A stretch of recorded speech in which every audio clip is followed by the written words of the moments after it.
Hi everybody, and welcome back to Organ Explorer. I am your host, Owen Sammons. And today we are at St. Mary of the Annunciation Catholic Church in New Albany, Indiana. And I am very happy to have with me Ryan Ward, my good friend and music director here today. So just relax, as always, and enjoy.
Hi Ryan, it's great to have you here. It's great for you to be here. Thank you so much for coming to do this. We're glad that you're here with us. It's my pleasure, and I don't mind sharing with the audience that this is an organ that I have been wanting to document for quite a long time. Yes. And I'm so glad that we finally aligned paths and this is working out. Yes, so am I. We've had a lot of challenges and switching of administration that has made it difficult to get support for this. So very glad that we have that.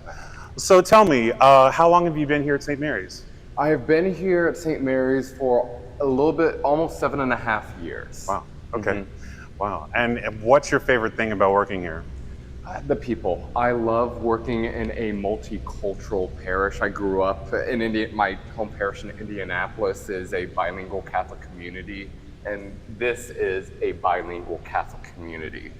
So it's diverse racially, socioeconomically, but it's one parish, and you see that in many of our ministries and all that. So it's a wonderful, wonderful parish community. That's fantastic. So we came here to talk about one thing, so tell me about this organ. His name is Carl. He was built in 1886 by Carl Barckhoff from Salem, Ohio.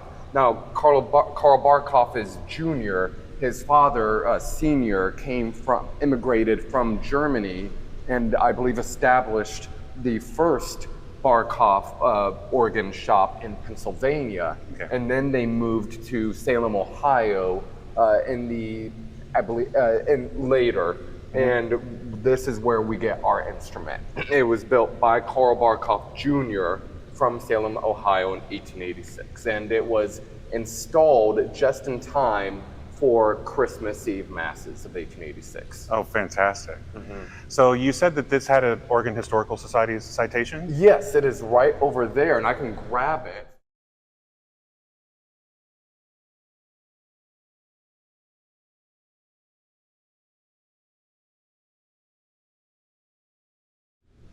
So the organ was inducted into the Oregon Historical Society.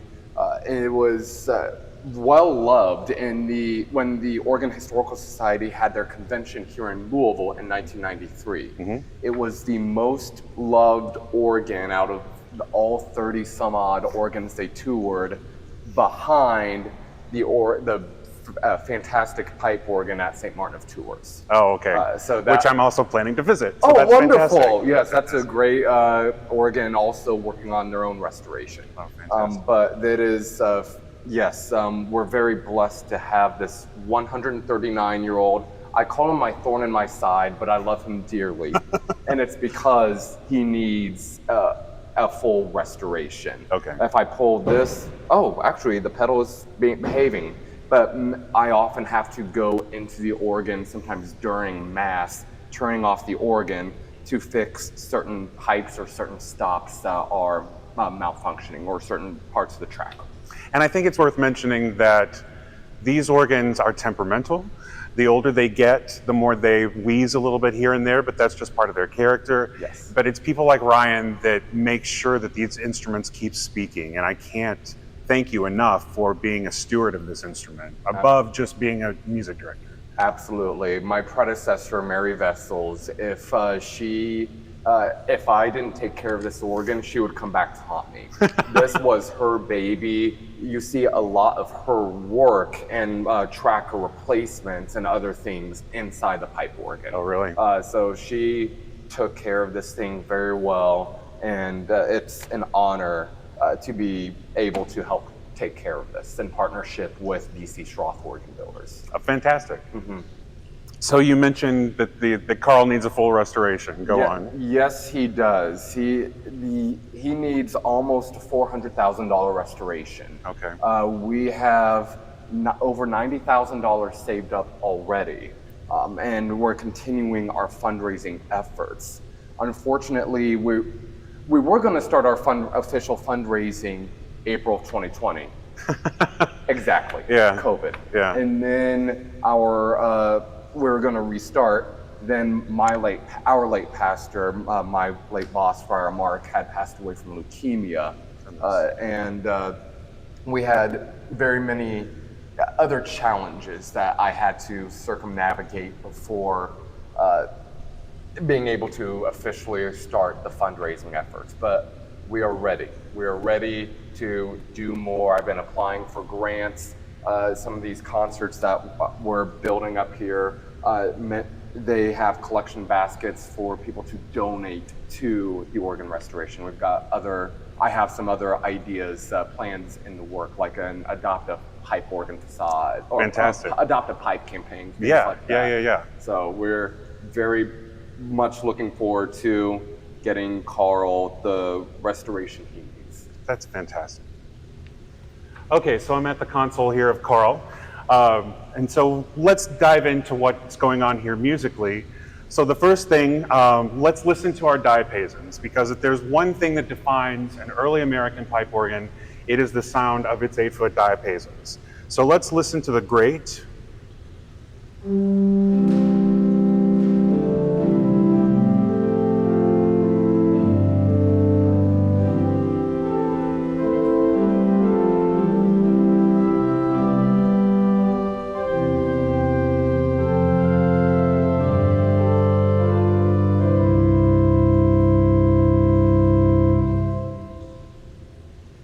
I should mention the acoustic in here is really lovely. So then contrast that with the open diapason on the swell.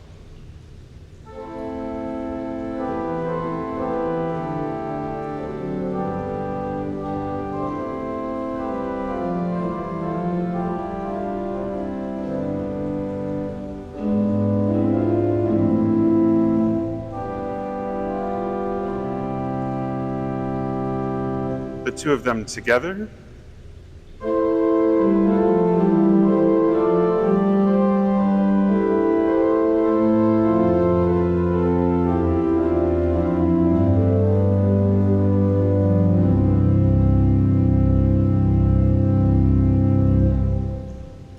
So the great diapason has that richness to it, and the swell diapason has almost a stringy quality to it that just rides along really nicely on top of that. So let's build up the chorus and the great. So adding to that, we'll take the coupler off. Adding to that open diapason, here's the 4-foot principle.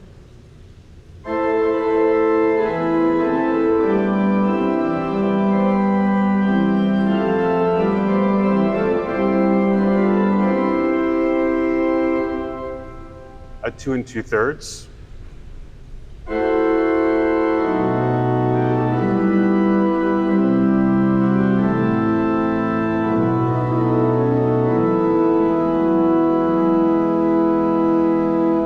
2-foot 15th.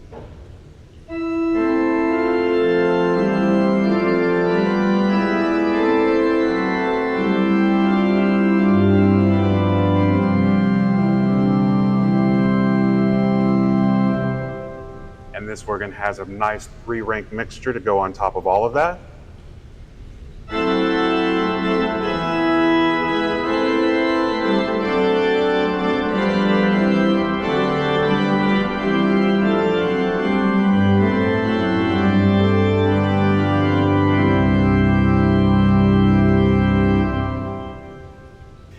And then there's an 8-foot trumpet. But before we hear it with the chorus, let's just hear it by itself.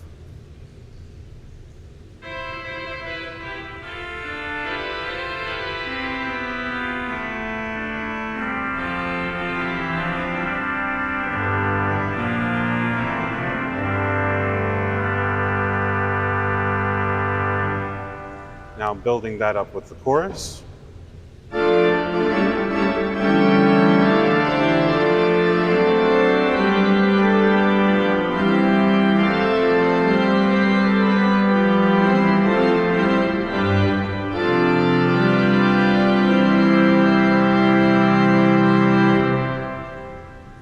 And not to be forgotten is this 16-foot bourdon to add on the grate, which it's so nice to have.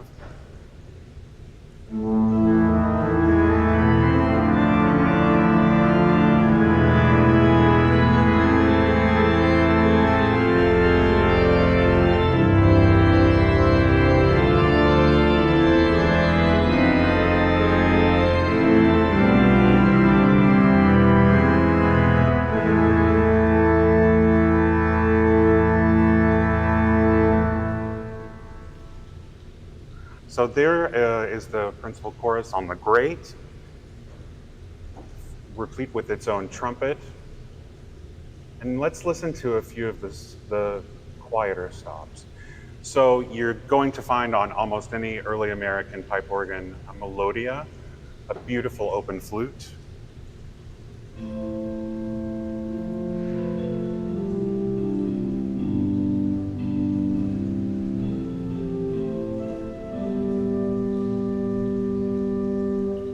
And then frequently a dulciana as well.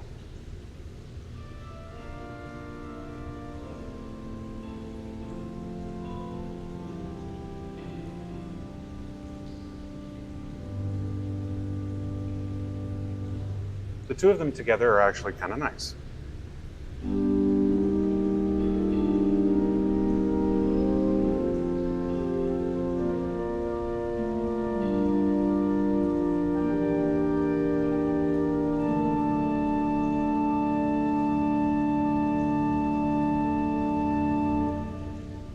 And you have some of that nice undulating wind that you have sometimes in an early American pipe organ. So that pretty much takes care of the grade. So going back to our swell, you've already heard the open diapason, but let's refresh our memory there.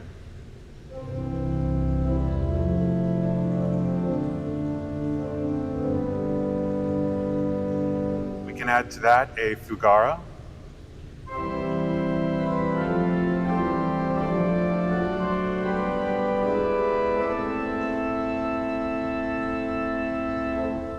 There's also a harmonic flute. I haven't tried this, but let's just see how it pairs with all of that.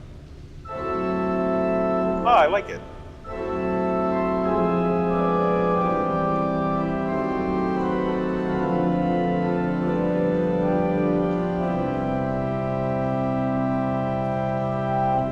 We also have a piccolo, where I know it's not a chorus rank. We can use it to build up a secondary chorus.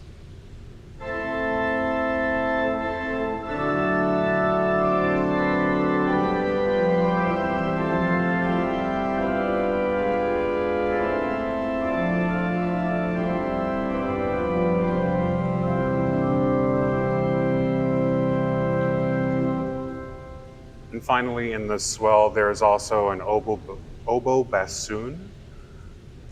And let's hear it by itself before we hear it with the rest of the swell.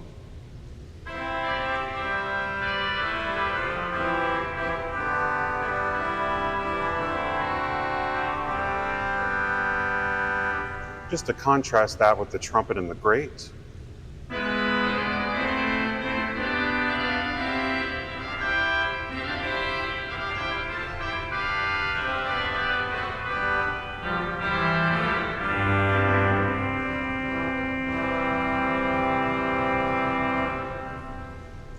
And so if we want to build up a nice caged rage, if you will, in the swell, just pull a few of these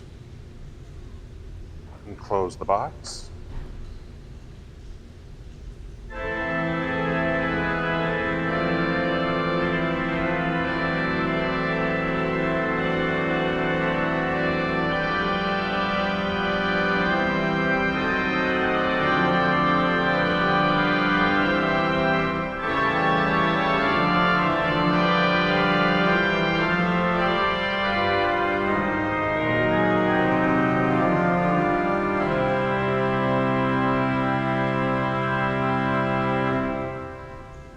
All right, so that takes care of the larger, well, the secondary chorus and the swell, but there are a few more stops here. Let's listen to the roar flute.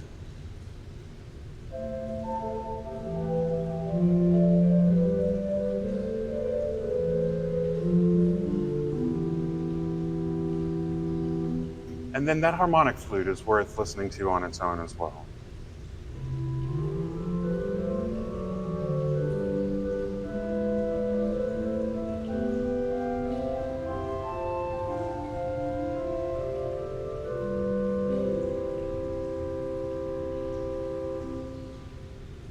So far, the swell is very accompanimental. If we want to hear the three flutes together,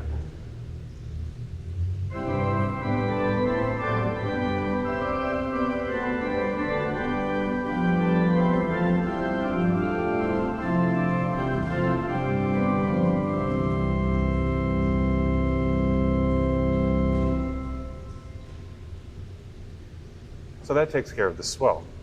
Moving on to the pedal, it's a relatively small pedal, but it has some deliciousness to it.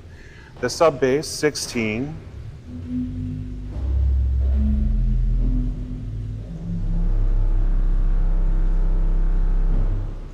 And I have to point out this pedal board, as you can see, is very thick.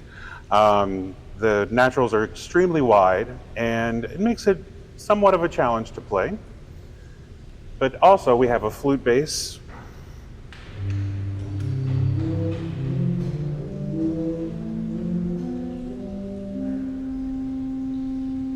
And my favorite pedal stop, the violoncello.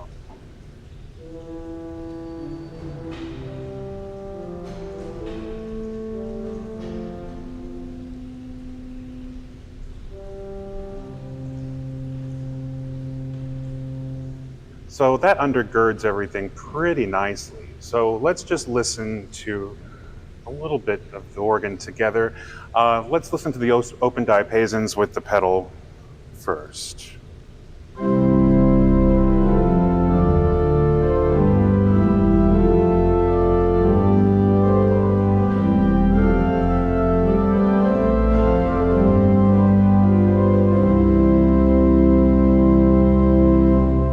Building up our chorus.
So this is the inside of Carl, the guts and glory.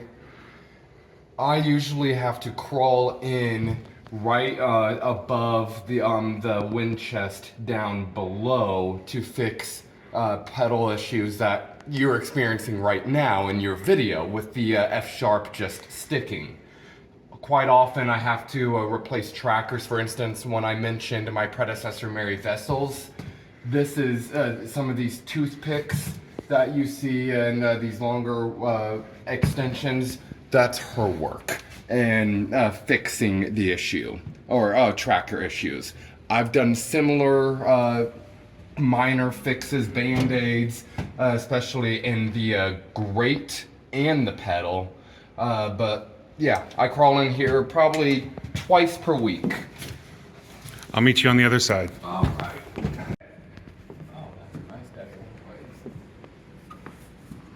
Alright, let's fix that first.